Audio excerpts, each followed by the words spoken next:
अपेक्षाकृत इतना है, जैसा कि आपने सुना होगा कि आपके अंदर बहुत ज्ञान, लेकिन उस ज्ञान को सही दिशा में लगाना। और एक विषय आया था कि 5 दिन में हम कुछ नहीं कर सकते, तो हमें क्या करना। मुझे एक ध्यान में आता है, आप सब लोग परिचित होंगे, नए लोग हो, लेकिन अनुभव देखा है, सुना जरूर होगा। पूर्व काल में जब हमारे यहाँ बिजलियां कम होती थी गाँव में, तो हम लालटेन का उपयोग करते थे। सबका अनुभव होगा, सुना भी होगा। लालटेन की आकृति आपने देखी है। लालटेन में और चिमनी होती थी, चिमनी का दूसरा रूप लालटेन होता था। तो लालटेन क्यों होता था और उसमें ग्लास क्यों लगाया जाता था? कोई बता सकता है क्या आप लोगों में से? क्योंकि आप लोगों से अनुभव अपने मत से अलग अलग उसके विकल्प ढूंढे। अब प्रकाश को फैला, चिमनी में इतना प्रकाश नहीं फैलता, इसलिए हंडी लगाते, प्रकाश का फैलाव ज्यादा होता, हवा से सुरक्षा होती। पर कभी सभी कई बार क्या हुआ, एकदम पैक कर देता, क्या वो बाती जलती रही? तो उसके लिए नीचे से उसमें छेद रहता था, ध्यान होता। तीसरा, सुरक्षा का भाव पे आग न लगे। चौथा एक मैं बता देता हूं, उसकी बाती कम ज्यादा हम करते रहते थे, है ना, ध्यान होगा। और बाती कम ज्यादा करने में कई बार बाती जब बड़ी होती है तो उस हांडी को काली कर देते। फिर हम क्या करते हैं, उसको निकालकर साफ करते हैं। ये साफ करना क्या है? आप विद्वान हैं, मैं वही बताना चाह रहा हूं, आप में बहुत ज्ञान है, लेकिन समय समय पर हमको तो साफ करना पड़ता है, ताकि प्रकाश हमको अच्छा मिले, शुद्ध मिले और प्रकाश फैला हुआ मिले। वो जो कालिक होती है कहीं कहीं जम जाती है। वो कालिक कौन सी होती है? तो कई बार हमारा ईगो होता है, कई बार हम मान लेते हैं हमको बहुत ज्यादा ज्ञान है।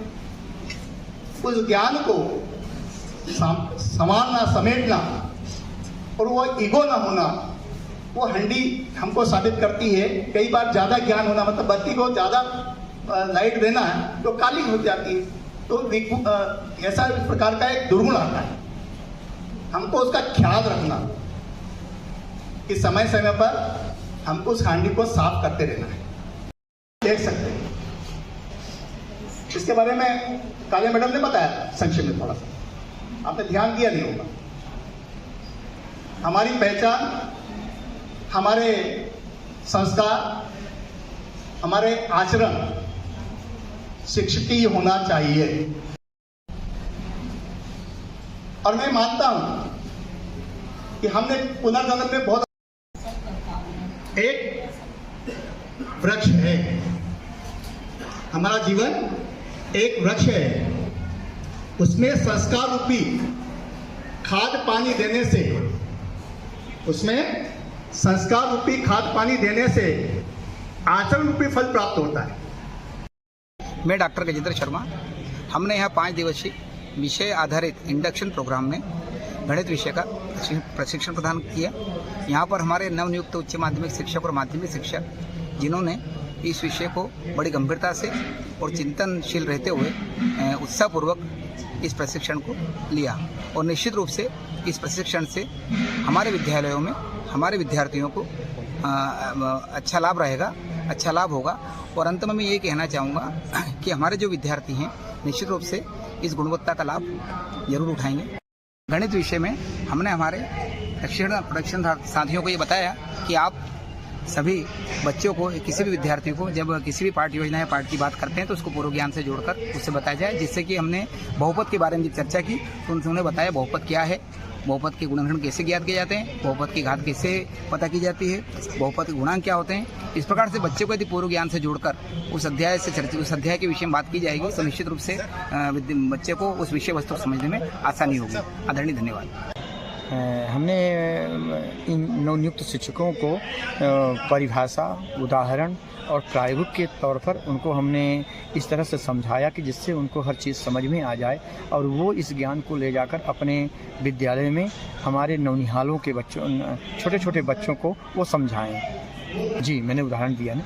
उदाहरण देने का मतलब ये है कि जैसे बल किसे कहते हैं, तो बल के लिए हमने ये लिया कि यदि कोई भी वस्तु मैदान पर स्थिर है, कोई भी वस्तु गतिमान चल रही है, तो उस स्थिर को रोकने के लिए और उस स्थिर को चलाने के लिए और गतिमान को रोकने के लिए या उस गतिमान वस्तु की दिशा को बदलने के लिए हमने जो उदाहरण लिया, एक गेंद का उदाहरण लिया और उस पर हमने एक बल लगाया, तो बल लगाया तो चलने लग गई। एक गेंद चल रही थी, उसको हमने रोका तो वो रुक गई और फिर उसकी दिशा चेंज किया तो दिशा बदल गई। तो इस तरह के उदाहरण दे करके ये जो वस्तुएं हैं, कोई भी वस्तु स्थिर है तो स्थिर ही रहेगी और यदि कोई वस्तु गतिमान है तो गतिमान ही रहेगी। यह घटना एक्चुअली में जड़त्व कहलाता है, लेकिन इसके पहले बल की परिभाषा को हमने बताया कि बल एक ऐसा बाह्य कारक है कि जो किसी भी वस्तु के ऊपर लगाने पर वह उस वस्तु को परिवर्तन करता है या परिवर्तन करने का प्रयास करता है।